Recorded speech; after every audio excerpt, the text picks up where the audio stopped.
নমস্কার বন্ধুরা, আপনাদের সবাইকে জানাই স্বাগত। আজ আমি চলে এসেছি পশ্চিম বর্ধমান জেলার দুর্গাপুর শহরের অন্যতম ব্যস্ত ও গুরুত্বপূর্ণ জায়গা দুর্গাপুর সিটি সেন্টার বাস স্ট্যান্ডে। এখান থেকে পশ্চিমবঙ্গের বিভিন্ন জেলা ছাড়াও অন্যান্য রাজ্যের উদ্দেশ্যেও অসংখ্য বাস ছেড়ে যায়। আজ এই ভিডিওতে আপনাদের দেখাবো যে কোন কোন রুটের বাস কোথায় যায় আর যাত্রীদের কী সুবিধা রয়েছে, টোটালটাই তোমাদের এই ভিডিওর মাধ্যমে আমি তুলে ধরার চেষ্টা করব।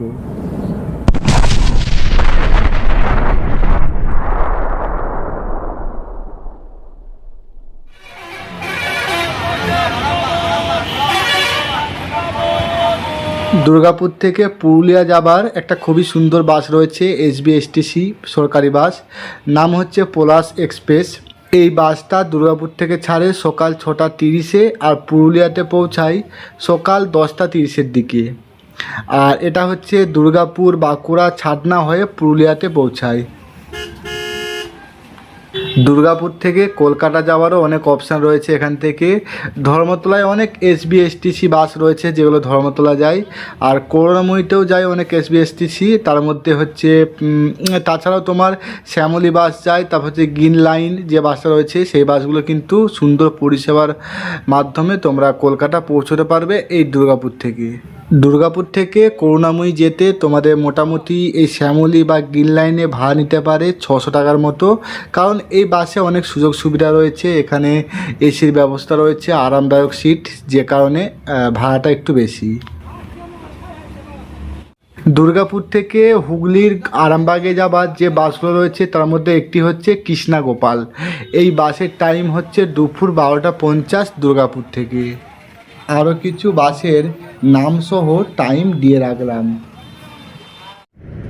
এখান থেকে শিলিগুড়ির উদ্দেশ্যে যে বাসটা ছাড়ে সেটা হচ্ছে গুরু নানক।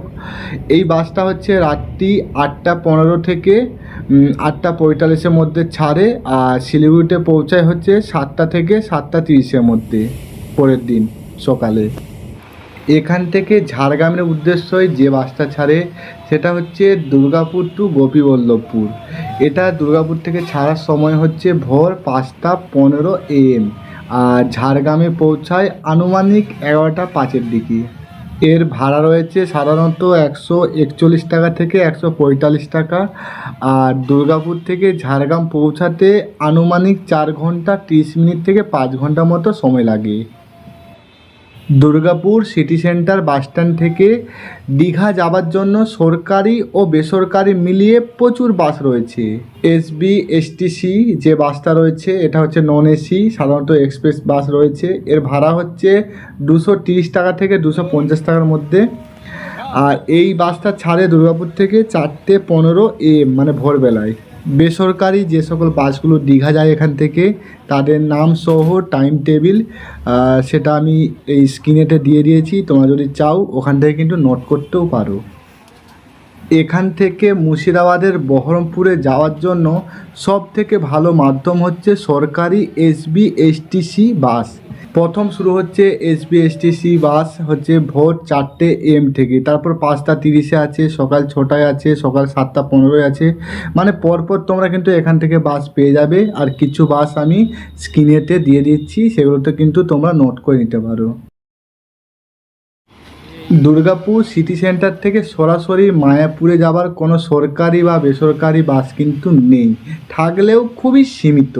তবে দুটো সহজ উপায়ে তোমরা পৌঁছে যাবে মায়াপুরে। সেটা হচ্ছে কৃষ্ণনগরে তোমাকে এখান থেকে কৃষ্ণনগরে যেতে হবে, মানে এখান থেকে কৃষ্ণনগরে বাস আছে, সেখানে যেয়ে তারপরে তোমাদের যেতে হবে মায়াপুরে।